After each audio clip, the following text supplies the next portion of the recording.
init guys. Oh. Init. Nakaharap kami sa araw. Oh. Antay kami ng masakyan na bus. Ganito guys, pag wala kang service. Anong masasabi mo, mister? Pag walang service, ano? Pag may service ka rito, bibili ka sa sasakyan, in 1 month mo, 700, pag nagbuhan ka pa lang, babayaran mo lahat, gas, kotse,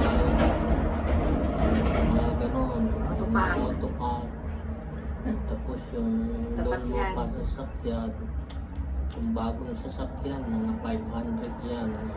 Monthly? No, bi-weekly. Tapos, 1,000 na yun. Pag Kung nagbas ka, nagbas ka, mura lang. Kaya magkano ba ang ano? nung nagbabas kaysa may sasakyan.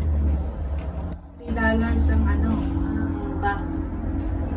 $3, Ubos sahod mo $3.35. pag may sasakyan ka dito guys. Kala mo maganda may sasakyan eh. Ganun ba yun? Ganon. Hindi mag-double work, ano guys? Kaya yung karamihan dito nagdo-double work. Hindi lang yun, double, triple. Libre ka. Kasi may sasakyan, mga bago. Okay guys, bye. Hindi guys. Nandyan naman. Andyan na ba? Andyan na daw. Si Mr. kasi guys, hindi pa siya pwede mag-drive. Kaya babas muna kami. Magandaan guys, pag nagbabas, 100 ang lang kung gagasusin mo. Ayan.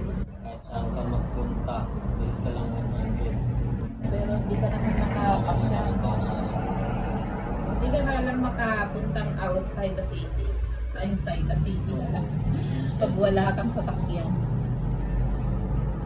Kaya na ang aming bus guys.